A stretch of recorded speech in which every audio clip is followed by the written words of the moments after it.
unpacking today's headlines. This is Souls and Liberty in Depth.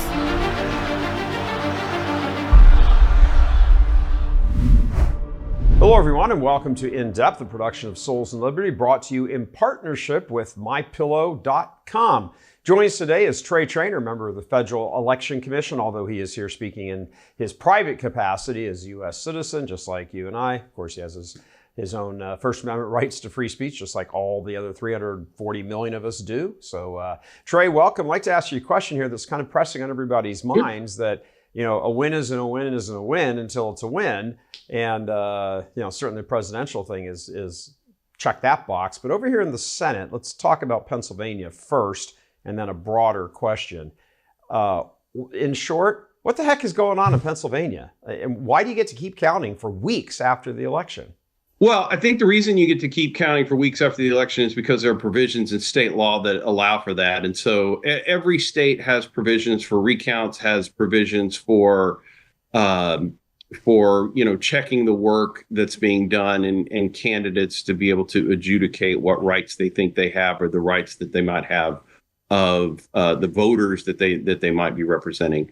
So, it really is a function of state law that allows for those things to happen. And we're in that part of the process right now. I think, as this process continues to drag on, I think there are some federal provisions that start to kick in. But right now, we're still in the state law proceedings of the process. Okay, so let's get a little deeper then into Pennsylvania, because they have what's going on there with regard to these votes that break the law, which have come in with either a postmark, no postmark, or a postmark beyond the acceptable date, that the state Supreme Court said you can't count those. The lady, right, the commissioner, county commissioner in Bucks County, has said on camera, I don't care about the law. We're going to count all the ballots, period. And and then she went on to make intimations that the good guys don't pay attention to the laws, so why should they, and all that sort of thing. You trigger a recount when you get within a margin, but they've gotten within a margin by counting illegal votes. So catch-22. Right. And we have a name for people like that commissioner in Bucks County. They're called criminals. That's exactly what she's done. She's violated the law, and she ought to be prosecuted to the fullest extent of the law for disenfranchising voters in Pennsylvania, for illegally counting. For every illegal vote that is counted, you've disenfranchised at least one, if not several, legal voters. And that's exactly what's taken place there. And she ought to be prosecuted for it, for sure, for interfering in the outcome of the election, and for it to have thrown Pennsylvania into this state of recount, judicial proceedings, all of those type of things. It's absolutely criminal. And, the millions of dollars that it's costing to engage in that process really ought to be on her back. But, the other thing that could happen here is that the Democratic candidate could just drop out of the race and say, I'm done. I don't want to recount. I don't want any of this other stuff to take place. Casey's not going to do that. He's forging ahead. Casey's, yeah, well, he's not going to do it. But at the end of the day, that's what should be done. And so the process is going to go forward. They're going to come to a conclusion. Luckily, the Supreme Court saw through what was taking place, which was a blatant attempt to steal an election. It's the state Supreme Court, right? Pennsylvania State Supreme Court. Right. Yeah, the state Supreme Court. Yes, absolutely. We, saw through that. And this is a blatant attempt to steal an election. And, they've been caught with their hand in the cookie jar. And ultimately, the outcome of this is going to be that McCormick wins and McCormick is seated as a senator. But it's going to take us a while to get there, it looks like. So let's say that, they're within 17,000 votes right now. I don't know if there's a way to determine, I don't know if there's a way to determine of all those stacks of millions of ballots, which ones came in late and are therefore illegal and have kind of polluted the waters. You can't really take the pollution out of the water once it's in. Right. If they say, oh, this has now flipped, and Casey has won and beaten McCormick, what recourse is there? Because when this was over, McCormick had beaten incumbent Casey. So what's the recourse? You can't go back and recount ballots that are just, already dirtied and polluted. So what do you do? No, you can't. But remember, there are federal provisions that kick into play here at some point in the counting process about how ballots are treated. I mean, we now know that there are illegal ballots included in the box in Bucks County. The provisions of Bush v. Gore that say that you can't have different mechanisms in one county from another county as far as counting come into play. And so there's a federal court case to be made here. And there's a way to get federal judges involved in making a resolution of what the numbers were before the recount started, before the provisions of the recount kicked in. And really, that should be the status quo of the case going forward, and forcing the other side to prove that those illegal ballots should in fact be counted, which obviously they can't be counted. And then if you get beyond the provisions of going to federal court under some sort of Bush v. Gore scenario, you ultimately get to the provisions of the Constitution working as a backstop here. And that is that the Senate gets the opportunity to determine the outcome of the election when they determine who their membership is. They can, if it's not McCormick, they can refuse to seat anyone but McCormick as a member of the House of Representatives when the ultimate canvass of that vote takes place. Oh, so do they have so they can refuse to seat, but can they say McCormick's the guy and we're seating him? They can. In fact, they can say that we've judged the outcome of the election ourselves, and the winner of the election is McCormick based upon the information that they have received from Pennsylvania. Liberal media, influencer, political heads exploding all over America when that happens. Well, it would, except for the fact that the right answer to the question is that McCormick legitimately won. And you have actual, which, as you said, you have actual video evidence of election officials who've said they were going to intentionally manipulate the vote and the outcome. So the real true outcome of the election is that McCormick won, that he was ahead, that the recount shouldn't be taking place, that the recount should stop right now, and ultimately McCormick should be seated when the new Congress is set. Legally, what's the process moving forward here? Can I don't know who it would be, the state GOP? Is that who it would be that would just go, screw this, we're going straight to SCOTUS? Obviously, we did with, Bush v. Gore. Sure. Obviously, McCormick would be first and foremost, would have the ability to do that. Second of all, I think that the state political parties would have the ability to do that. And frankly, any voter who feels disenfranchised, I think, has the immediate right to go to federal court and say that their rights are being infringed by the activities that are taking place, and ultimately make complaints against the election officials in Pennsylvania. I mean, it'd be great to see a lawsuit brought against the Bucks County commissioner who said that, saying that she's intentionally violating the law. I mean, I think a federal court case could very easily be brought that she's infringing upon the civil rights of all of the rest of the legitimate voters in Bucks County who, took the time to vote when it was appropriate, in the manner that the law prescribes, instead of, not signing ballots and sending them in after the delay. I mean, this really is a situation where they have got caught stuffing the ballot boxes, and all of law enforcement, from the Department of Justice all the way down, needs to be there. And there need to be some arrests made because, again, they have intentionally disenfranchised hundreds, if not thousands, of voters in the state of Pennsylvania by including known illegal ballots. And the state Supreme Court has said that they are not legitimate votes. Yeah. All right, Trey, we're going to come back. We're going to take a little quick break. Come back. I want to ask about Pennsylvania Governor Josh Shapiro. He's got sort of a dog in this fight because, he's, if not certainly one of the frequently mentioned names for the 2028 presidential thing. I'm not sure he wants to be campaigning on the fact that he allowed an election theft that was pretty obvious, but we'll get your take on that right after this. Because of your overwhelming support, our 1488 MyPillow has been one of the biggest sales in MyPillow history. I couldn't think of a better way to say thank you than to extend our wholesale pricing through Christmas. Get a classic standard MyPillow for only $14.88. Upgrade to a queen size, just $18.88. King size, only $1 more. Get my body pillows for only $29.88. And ready? Multi-use MyPillow's only $9.88. It's perfect time to stock up for Christmas gifts for everyone on your list. Go to MyPillow.com or call the number on your screen. Use your promo code to take advantage of our wholesale pricing, including my classic standard MyPillow is only $14.88. But that's not all.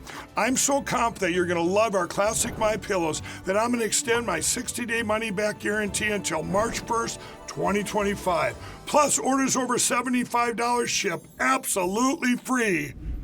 All right, welcome back, Trey. We're Josh Shapiro. He issued a strongly worded statement about this. Does he have any power as the governor to step in and say, we're done, it's over? Or is this a legislative thing? Like who has the authority to say, stop this with regard to the count? Well, I haven't done an in-depth look at Pennsylvania law, but ultimately, typically in these type of races, the governor is the ultimate canvassing authority through typically like the Secretary of State's office. So at some point, it requires a signature of the governor to forward all of this information on to Congress as to who the winner of the senatorial seat is. So I think he does. And I think what you saw in the statement that Governor Shapiro issued was him trying to walk that line of wanting to be supportive of the Democratic elements in the state, but also recognizing that the rule of law ultimately has to prevail. And I think if he has any hopes or aspirations in moving forward, he has to be seen as a rule of law type governor. One of the things that we took from the 2024 election between Kamala Harris and now President-elect Donald Trump is that Americans are very concerned about the rule of law. They want to know the rules of the game ahead of time, and they want the rules to be followed. And here it's a blatant attempt to disregard the rules and reset the deck to achieve an outcome that ultimately the Democratic Party wants to see. And it was encouraging, even though it probably wasn't the greatest statement in the world. At least it was the right. It was the right words, maybe not as forcefully said as I would like for them to be, but ultimately he recognizes that at the end of the day, the effort to unseat McCormick as the senator-elect in Pennsylvania is not going to succeed. Yeah, and for the record, I mean, Senator-elect Dave McCormick was in D.C. at the what do you call it? The new incoming senator tutorial or right. Whatever you call it. Right. Well, and ultimately there was some pushback on him participating in that. The Democratic leader in the Senate wanted to exclude him, and Senator Schumer wanted to exclude him from that freshman orientation, and ultimately caved to the pressure, looking at the outcome of the election. And so I think that's your first indicator as to ultimately what the Senate is going to do with regard to who gets seated in this outcome of this election. So, the state can continue to go through their sham of a process, but at the end of the day, the result is going to be that McCormick is the new incoming senator for the state of Pennsylvania. All right, Trey. When we come back, we're sorry, don't leave yet. Why is that one single vote in the Senate, 1/100th, 1%? Being contested so hotly? The Republicans already have the majority of at least 52, and you throw in McCormick and it's 53. What's the big, brouhaha over this one seat? Well, I think, it comes down to numbers. The ability to count to 51 in the Senate is very important, and every vote counts in a situation like that. And when the difference between 52 and 53 is significant, because you never know what's going to happen. You never know who's going to be absent. You never know not going to be with the Republican majority on every issue. And so when you get in the situation of trading votes back and forth, it's important.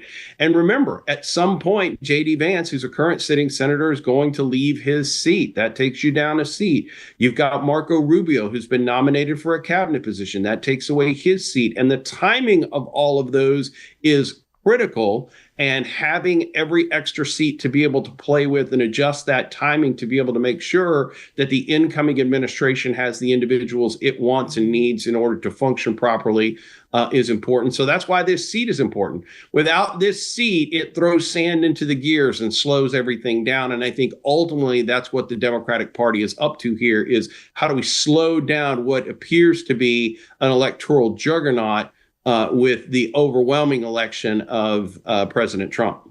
Yeah, good point. Every vote counts, as they say. All right, Charlie, we can come back and talk about a couple larger issues, like how do you stop all of this crap when the next election rolls around? We'll be right back. The establishment has tried to assassinate President Trump twice, but we can't really be shocked that those who slaughter 1 million unborn babies each year would try to kill one more human being who stands in the way of their diabolical agenda. Trump, like every one of us, including all of us at Souls and Liberty, is a sinner. But like all of us, he is in the fight and fighting for all of us to get one more chance, maybe a last chance, to save the republic. We must hang together, or as Benjamin Franklin said, we shall hang separately. And maybe far sooner than many imagine, because communists take over and always persecute Christians and Catholics in particular. Let us help you fight these forces of evil. Become a monthly supporter today so we can continue giving you the information, the tools of our faith, and the support network you need to go out and save souls and save our nation. Join our merry band of happy warriors and click below to get into the fight. We need you, we need each other. Join the resistance. Become a monthly donor today. All right, Trey, lots of people are sitting around kind of scratching their heads saying, they're still counting votes. This is 2 weeks ago, and they're still counting votes. Some Florida can do it in 3 or 4 hours, and Texas here can do it in whatever few hours it took us, and on and on. And I know it's all about state laws and things, but here's the question. If states want to run their elections that affect only them, dog catcher, whatever, state attorney general, and they want to take weeks and weeks to count the votes and do whatever, that's fine. But is there some off-ramp to get away from that response that is dominant in the blue states? Because when you're electing a senator, granted they come from a state, but when you're electing them to go to Washington, D.C., now that particular seat matters and affects all of the country. So can there, and same thing with president or whatever federal office you're voting for in a state, can the federal government institute, or is there some provision already existing that hasn't been triggered or whatever, to say, this is the way, if you want to hold separate federal elections, fine, go ahead. But these votes that impact a federal office race must be counted and done before, say, midnight of election night. Is there any option like that that can be imposed nationally on all the states? Well, obviously, Congress can do whatever it wants. They can create a statute that does something similar to that. And I think part of what needs to be investigated with what's going on are what do the current postal regulations, what regulations are in place that regulate how quickly the Postal Service handles these. We have the ability to overnight and express things all over the country, and Amazon seems to be able to handle it pretty well. And yet, for whatever reason, it still takes the U.S. Postal Service 5 or 6 days to get what should be an important document, a ballot, into a vote count center. And, so we have to allow for 4, 5, 6 days afterwards. Now, at the end of the day, all of these problems are created because states have moved forward with ballot by mail. Ballot by mail is rife with fraud. It is the way that it's the way that this election in Pennsylvania that we were just discussing, it's how it was attempted to be stolen. It's because there were ballots that were coming in the mail that weren't signed, that weren't postmarked, all of these different types of things. If you didn't have mail-in balloting, you wouldn't have these problems. So recognizing that there are circumstances for military and overseas voters where they have no other option but to vote by mail. Mm-hmm. But every other citizen who's present in the United States, with the amount of time that we now have to vote, 2 weeks, a month before the election starts, there should be no mail-in balloting, because you're going to have that type of problem. And the second way to correct this is just make sure that everybody votes on a piece of paper that they're actually handing in, so that you have something tangible, not computer data, but you have something tangible that you can look at and count at the end of the day. And ultimately, I think that's how you correct all of these problems. But to your bigger question, yes, Congress could mandate these certain things with regard to how the elections themselves are conducted. The time and the manner and the place of the elections is by Constitution given to the states, but there are all sorts of federal regulations that currently come into play. And I think we saw an attempt to do that in before this election, when they tried to make, when Congress was working to mandate, some sort of national voter ID to make sure that only citizens were voting in the election. And so that same type of legislation could very easily be used to dictate what happens in federal elections. So this Congress, as soon as they're seated and we get into the new year, this Congress could take that up as a piece of legislation. You got 2 Republican majorities, and obviously Republican Trump, who let's just say has a dog in the fight about fair elections, and we'll leave it at that. This could just be like a single line piece of legislation. Here's the law, here's the rule. How you want to do it in your individual states is fine, but these votes must be this way and that way, and done by X time, and counted and turned in by midnight or whatever. Right. No, definitely. Congress can adjust the deadlines for when these vote totals have to be turned in, when they have to be certified.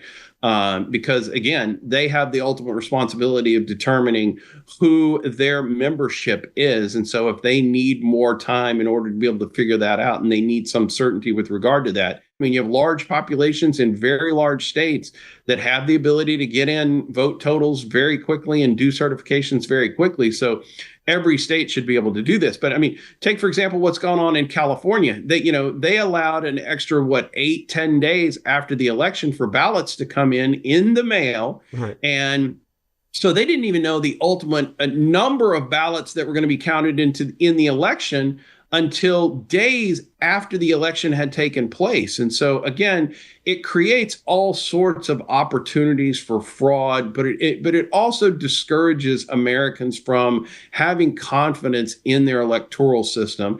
And it costs so much more. I know everybody thinks that it's more convenient to vote by mail, but the cost associated with it is enormous. Both political parties have to put in enormous resources in lawyers to watch the process, poll watchers to be there every day when these ballots are being brought in by the bagfuls, making sure that, more government officials and bureaucrats to be able to sit there and check and make sure what the date is, do the signatures match, all of these type of things. And again, huge cost savings if everybody just votes on 1 or 2 days. And it's on paper, you put it in a box, and then you pull it out and you count it, and you know who the winner is. And you keep counting until you know who the winner is, as opposed to, again, what they did in California, which is, we'll count for a couple of days, we'll take a break, and we'll count for a few more days. Yeah, it's insane. It really is insane. I would be remiss if I didn't get your view on the the nominees. Again, you're answering as a private citizen. But there's a number of steps that Donald Trump has here to get all of his nominees in. He can get Senate confirmation, which, looks like it might be a bit iffy for a few of them. Then he can go to recess appointments. And of course, there's a squabble over, is there a recess? Is there not? Does the House disagree? Can he invoke which amendment it is, an article, Trump, and say, well, I'm recessing Congress. And then there's this third thing, which just allows him to completely bypass all of that once it's played out, a 1998 law that says he can just put people in for 210 days and then renew them at the end of those 210 days if he wants. There might be a couple of hiccups along the way to get the extension, but nonetheless, he's got the cards. As you sit here today, whatever one of those methods, or all of them, or some combination of them he has to use for each one, Do you have confidence that everyone he has nominated, President-elect Trump has nominated, is going to be sitting in their office come January 21st? Well, right now I don't. And ultimately, the reason I don't is because in Washington, D.C., procedure is often more important than substance. And the procedures that all of these nominees have to go through can create problems. And it's not because they're not qualified to hold these offices. I mean, these are all jobs that, you can go in the phone book and find most of these jobs, and you can find somebody who actually can do these jobs. I mean, you can find somebody who's a really great accountant who can be the Secretary of the Treasurer. You can find somebody who runs a transportation company to be the Secretary of Transportation. There are hundreds of thousands of lawyers who are probably qualified to be the Attorney General. But personalities come into play with a lot of these nominees. And more important than personalities for this particular audience is, the moral character of who we want representing the United States comes into play. And the Senate is going to do their job of advice and consent, and that process is going to play out. And I think what you may see is, instead of putting President Trump in the position of having to go to extremes and invoke unique statutes and things like that, you'll have nominees who I think will withdraw themselves from this process. So while these are great nominees, and I really support all of the nominees that are out there, that he's put forward, I think he's made some great selections with regard to all of the picks that he's made thus far. I think what you'll ultimately see is that the pressure on these nominees to withdraw themselves from the process will come into play. So I'm not sure that all the nominees that you see today will ultimately end up being who is seated in those seats on January 20th, 21st, and the like. But again, it's a process that has to play out. Is all of this a win?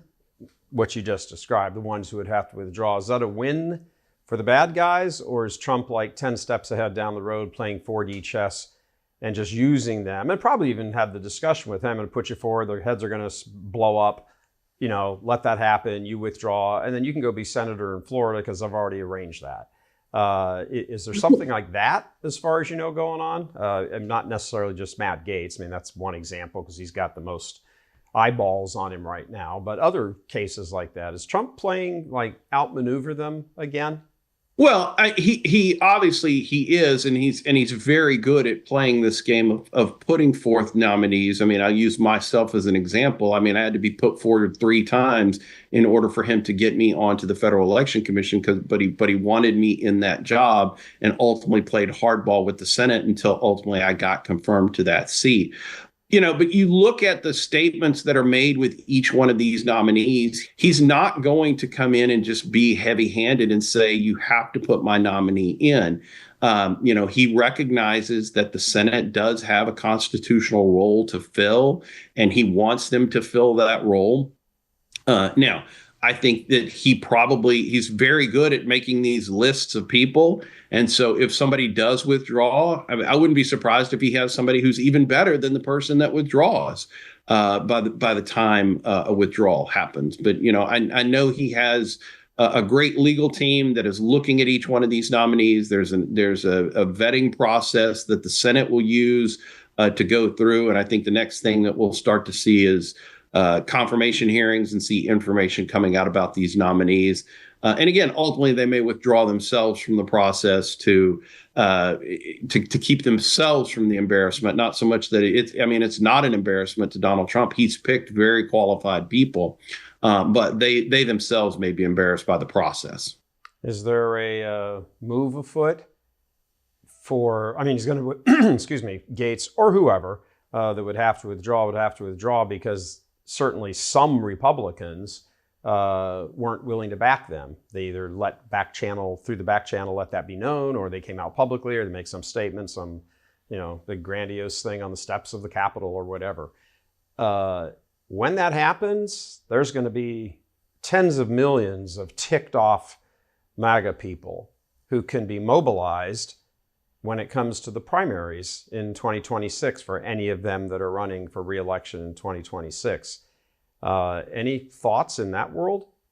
Well, I mean, obviously the nominations themselves will play out. What we usually see with these nominations is that if somebody withdraws themselves from the process, they are very quickly forgotten in that process because all the cameras and the lights shift to whoever the new nominee is. And again, as I said, I think that Donald Trump will be a master in dealing with those type of scenarios where somebody withdraws themselves. He will find somebody who's even better, more qualified for the position. Now, he may have had to do some arm twisting to get that person to accept the job and say, hey, I know you really don't want to leave the private sector and come into government and do this job, but the country really needs you. And it's really hard for them to say no to the president when he's making that kind of pitch. Yeah. Right now, he hasn't had to pitch these people very hard to get them to come in, and they've been great picks who haven't had to be pitched very hard. But again, I think there's qualified people for all of these positions out there. We tend to elevate all of these offices as if they're to some sort of grandiose status, but at the end of the day, the Attorney General of the United States is the head of a really big law firm. I mean, that's what the Attorney General does, and makes decisions about who to sue and who not to sue, and when things need to happen. The Department of Commerce is about how are things going in the economy. The Department of the Treasury looks at tax revenue and those type of things. I mean, these aren't godlike positions that we're appointing these people to.